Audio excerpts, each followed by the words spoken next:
माऊली रामकृष्ण हरी या माऊलीच्या सोहळ्यामध्ये गेली 15 वर्षापासून आपण प्लास्टिक थर्माकोल कचरामुक्त दिंडी अभियान म्हणजेच प्लास्टिक थर्माकोल सिल्वर कोटिंगची पत्रावळ न वापरता निसर्गनिर्मित पळसाच्या पानाची पत्रावळ वापरावी यासाठी मोठं एक जन आंदोलन उभं केलेलं आहे, एक लोकचळवळ उभी केलेली आहे आणि त्याचे परिणाम जे आहेत ते अतिशय चांगले परिणाम आत्ता दिसू लागलेले आहेत।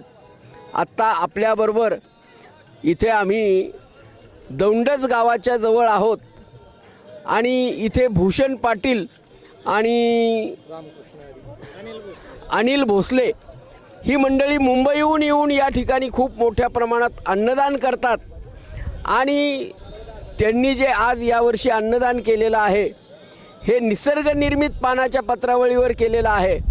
तर आपण त्यांच्याकडूनच या सगळ्या विषयाचा त्यांचा अनुभव ऐकू। माऊली रामकृष्ण हरी।